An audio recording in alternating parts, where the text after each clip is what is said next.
প্রতিদিন প্রতি মুহূর্তে রাজপথে লড়াইয়ের বার্তা দিচ্ছে এবার কুদঘাট অঞ্চলের গঙ্গাপুরী শিক্ষা সদনের প্রাক্তন এবং বর্তমান ছাত্রছাত্রীরা, মাস্টারমশাইরা সবাই পথে নেমেছেন নির্যাতিতার দোষীদের শাস্তি চাই। আপনি গঙ্গাপুরী স্কুলের বর্তমান ছাত্রী নাকি? আচ্ছা, মুখ্যমন্ত্রী দোষীদের শাস্তি চাইছেন, সিবিআই তদন্ত দিয়ে দেওয়া হয়েছে, তাহলে আপনাদের কেন তদন্তে কোনো ইমপ্রুভমেন্ট আমরা পাচ্ছি না? একমাত্র সঞ্জয় ছাড়া আর কেউ অ্যারেস্ট হয়নি এই ব্যাপারে। একদমই দুর্নীতি হয়েছে, সেই নিয়ে আমাদের ঠিক আছে তদন্ত হয়ে যাচ্ছে, কিন্তু আমরা কোনো উত্তর পাচ্ছি না। আমরা সঞ্জয় ছাড়া মনে করছি আরো অনেক দোষী আছে, তাদেরকে খুঁজে বের করতে হবে। আমরা সেই বিচার চাইছি। কি বলছেন? তদন্ত হয়ে যাচ্ছে, কিন্তু আমরা তো দোষীদের দেখতে পাচ্ছি না, শুধু একজনের মুখই দেখতে পাচ্ছি, সঞ্জয়। আর তো কাউকে দেখতে পাচ্ছি না, কিন্তু আমাদের মনে হয় এর মধ্যে আরো অনেক কিছু আছে। একজনের পক্ষে এটা পসিবল, একজনের পক্ষে এটা পসিবল না। নারকীয় আমরা চাই বিচার হোক, সেটা কোনোভাবেই একজনের পক্ষে পসিবল না। একটা সুস্থ মস্তিষ্কের মানুষ কিভাবে একটা এইভাবে নির্যাতন করতে পারে না? আমাদের মনে হয় আরো অনেকে ইনভলভ আছে, তাদেরকে ধরতে হবে।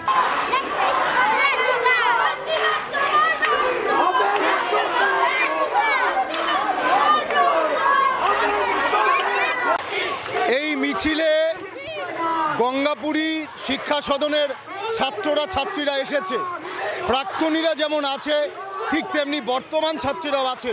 তোমার কোন ক্লাসে পড়ছো? ক্লাস 12-এ পড়ছো। কিসের জন্য এই মিছিলে হাঁটা? বিচার পাওয়ার জন্য। এটা এখন তো পড়াশোনার সময়, পড়াশোনা বাদ দিয়ে আসছো মিছিলে। হ্যাঁ, বিচার দরকার আছে, নাহলে আমরা কি করে ফ্রিলি হাঁটবো রাস্তায়? এটা এখন দিদির হয়েছে, এরপরে আমাদের হবে না। এর দায়িত্ব কে নেবে? আমাদের মা বাবা, বাড়ির লোকরা ভয় পায় আমাদেরকে রাস্তায় ছাড়তে।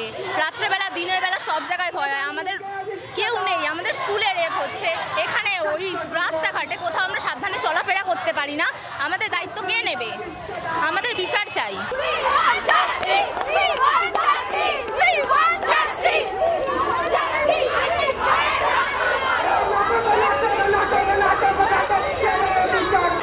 একেবারে কচি কাঁচা থেকে শুরু করে 18 বছর বয়সের ঢল নেমেছে গঙ্গাপুরীর প্রাক্তন থেকে বর্তমান সবাই এখানে।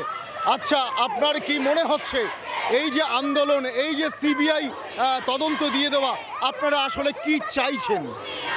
আমরা চাইছি আমাদের ছাত্র সমাজের যে প্রতিবাদ, সেই প্রতিবাদের বিচার হোক। একটা বিচার চাই, সেটা কামদুনি থেকে আরম্ভ করে, পার্কস্ট্রিট থেকে আরম্ভ করে আজকে আমাদের আরজিকর, এই যে নারীদের ওপর নির্যাতন, এর বিরুদ্ধে প্রতিবাদ জানাচ্ছে ছাত্র সমাজ। কোনো রাজনীতির রং নয়। আমরা চাই আমাদের মা বোনদের ইজ্জত রক্ষা, আমরা চাই আমাদের ছাত্রীদের ইজ্জত রক্ষা। তাই এর বিরুদ্ধে প্রতিবাদ, তাই এর সমস্ত নারী জাতিদের কি আশা করছেন? আমাদের এই প্রতিবাদ। কি আশা করছেন? বিচার আশা করছি তো সুবিচার। আমরা আশা করছি প্রশাসনের কাছে সুবিচার। এই সুবিচারের কোনো শেষ নেই, এই সুবিচারের রাস্তার কোনো প্রতিবাদের শেষ নেই। আমার চাই সুবিচার, তাই এই রাস্তা বলছে আজকে নির্যাতিতার সুবিচার চাই, ধর্ষকদের কঠিন শাস্তি চাই। আমার আপনার স্বার্থে বিচার চাই, বিচার চাই, সুবিচার চাই। 14ই আগস্ট যে আন্দোলন শুরু হয়েছিল সেটা 2020 ম্যাচ না, ধারাবাহিকভাবে চলছে। আচ্ছা, সিবিআই তদন্ত তো দিয়ে দিয়েছেন, সিবিআই তো তদন্ত করছে, তাহলেও আপনাদের এই মিছিল কেন? প্রথমত আমরা সত্যিকারের বলতে বিচার চাই। বিচারের পেছনে অনেক বড় বড় মাথা আছে, সেই মাথাগুলোকে এবার বেরোতে হবে। কারণ সব কিছু ধামা পড়ে যাচ্ছে, সেই ধামা পড়ে যাওয়ার মধ্যে আমরা সেটা থাকতে চাইছি। সেই জন্য যতদিন না বিচার পাওয়া যাবে ততদিন আন্দোলন হবে।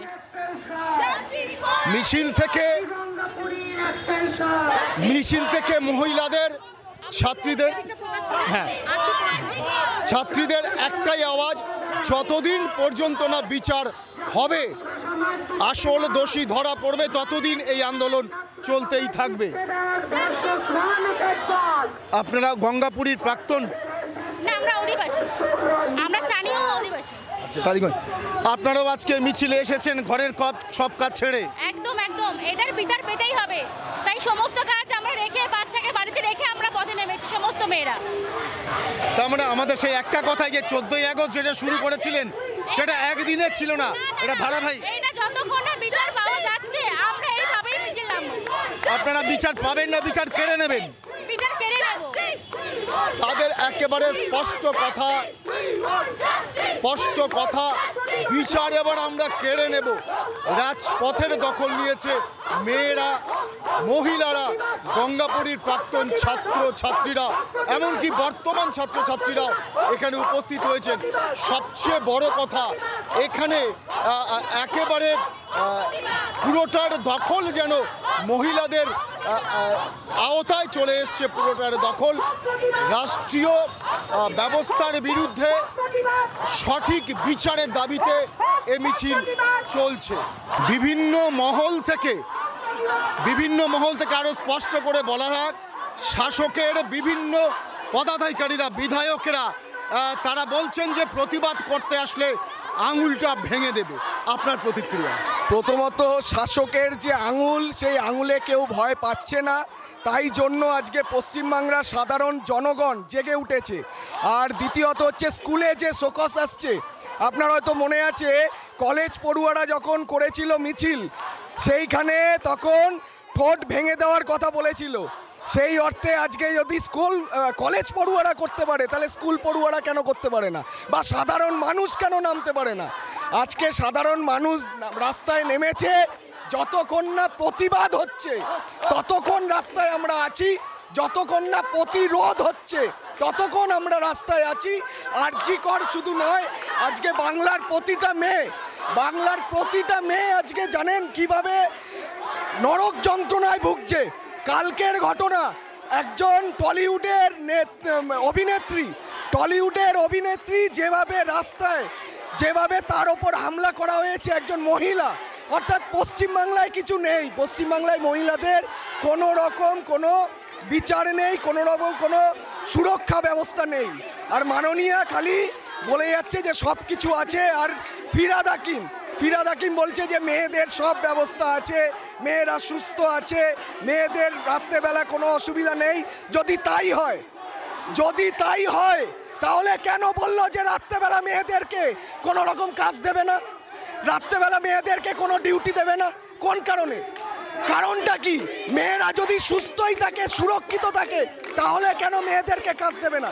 উনি নিজেই বলে দিচ্ছে যে মাননীয়া সুরক্ষিত নেই, মাননীয়ার সাথে সাথে পশ্চিমবঙ্গবাসীও সুরক্ষিত নেই, বাংলার মেয়েরা সুরক্ষিত নেই। ক্যামেরায় বিশালের সাথে শঙ্কর সাহা, ডিবি নিউজ, কলকাতা।